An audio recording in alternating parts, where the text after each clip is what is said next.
Bueno, vamos directos al grano con esta nueva explicación. Hoy tenemos entre manos una de las historias más fascinantes de la diplomacia sudamericana contemporánea. Nos vamos a basar en el tercer capítulo, El mar, del libro Dos siglos de desafíos en la política exterior peruana, para desentrañar un laberinto tremendo de derecho internacional, estrategia de Estado y fronteras invisibles. A ver, trazar líneas sobre la tierra firme ya es de por sí un dolor de cabeza impresionante, pero intentar definir fronteras exactas en medio de un océano inmenso, eso eleva el reto a un nivel completamente distinto. Y nuestro objetivo hoy es precisamente ese, entender desde una perspectiva puramente histórica y legal cómo se gestó esta batalla diplomática monumental, viendo siempre los argumentos de todas las partes. Y para entrar un poco en situación, creo que no hay nada mejor que arrancar con estas palabras de Pablo Neruda. Él decía: «Necesito del mar porque me enseña. No sé si aprendo música o conciencia». El mar tiene eso, ¿verdad? Un misterio poético que parece indomable. Pero claro, detrás de toda esa belleza lírica que vuelve locos a los poetas, se esconde una realidad mucho más fría y pragmática. En el gran tablero de la geopolítica, el mar no es solo agua salada, que va, es un depósito gigantesco de recursos, es soberanía pura y dura, y al final del día es un auténtico campo de batalla legal. Bueno, vamos al lío. Durante gran parte de su historia, el Estado peruano estuvo lógicamente centrado en definir sus fronteras terrestres. Era la urgente. Pero cuando se cerró ese capítulo, a mediados del siglo XX, todas las miradas se giraron hacia el oeste, hacia el agua. Y aquí surge la gran pregunta: ¿cómo demonios logra un país afirmar sus derechos sobre algo tan inmenso como un océano? No valía con decir «esto es mío» y ya está. Había que convencer a toda la comunidad internacional de que esos derechos tenían una base legal y eran absolutamente necesarios. Fijaos en esta imagen porque ilustra a la perfección el problema. En la colección original usan una metáfora buenísima: nudos de la República. Y es que las fronteras marítimas son literalmente eso, un nudo. No son simples líneas que pintas en un mapa y listo.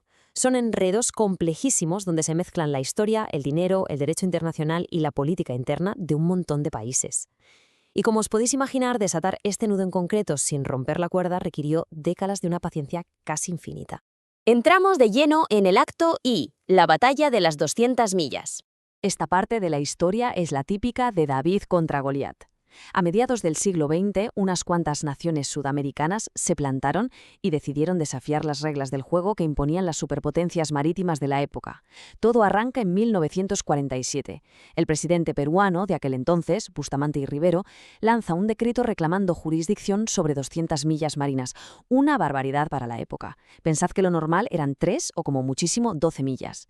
5 años después, en 1952, Perú, Chile y Ecuador hacen piña y firman la Declaración de Santiago, convirtiendo esto en un bloque trinacional. Y ojo, porque la cabezonería funcionó. En 1982, la Convemar, que es básicamente la Constitución de los Océanos, reconoció universalmente este límite de las 200 millas.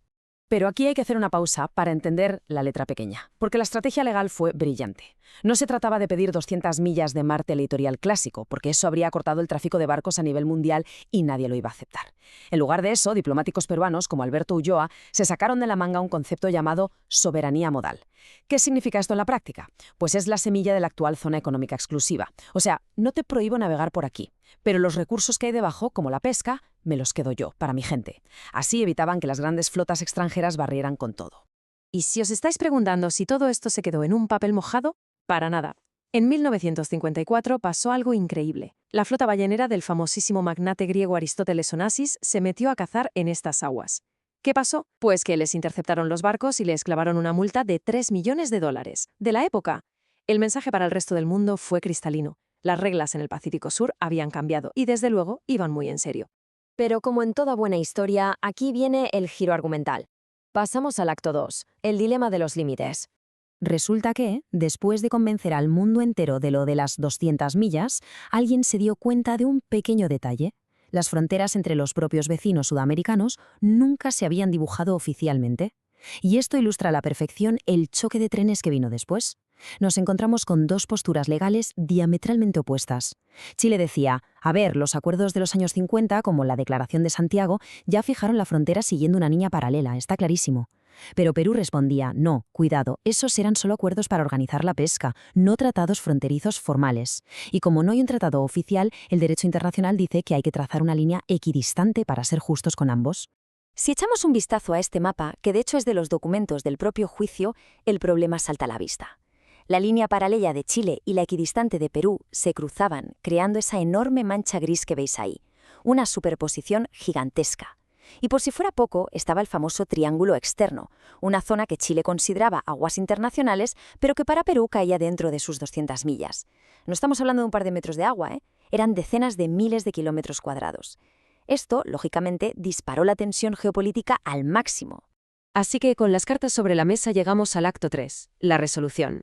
Cuando hablar cara a cara ya no funcionaba, no quedó otra que tirar de mucha paciencia diplomática y acudir a los tribunales internacionales. Pero antes de ir a La Haya, hubo un movimiento magistral en el norte, con Ecuador. Como Ecuador también había firmado los acuerdos de los años 50, existía el riesgo enorme de que apoyara la idea de que esos textos ya eran fronteras definitivas.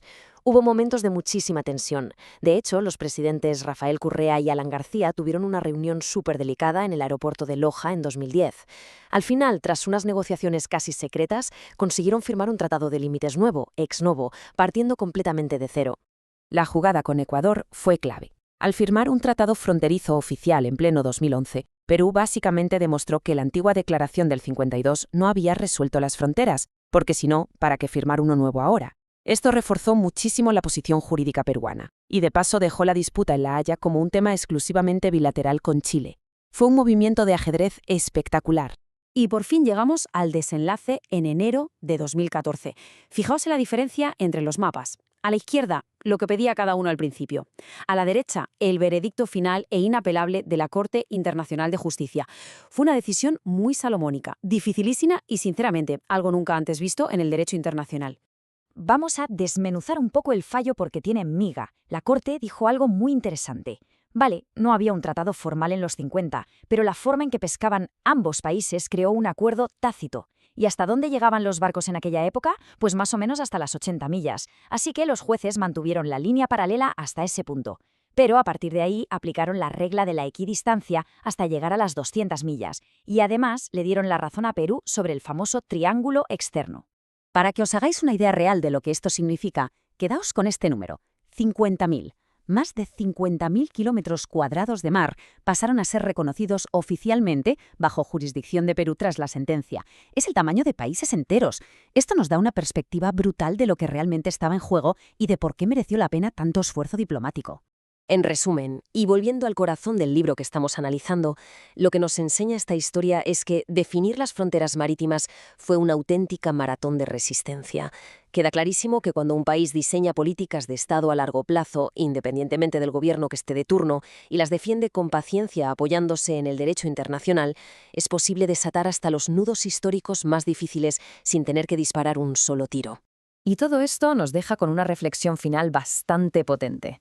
Pensadlo bien, si hace falta medio siglo de peleas en los tribunales, mapas, tratados y reuniones interminables solo para dibujar una línea imaginaria en el agua, ¿qué otras fronteras invisibles se están creando ahora mismo? Fronteras tecnológicas, espaciales, comerciales, que seguramente ya estén dando forma a la geopolítica del mañana. Es para darle una vuelta, ¿verdad? Muchísimas gracias por acompañarnos hoy en este viaje por la historia y el derecho internacional. Hasta la próxima.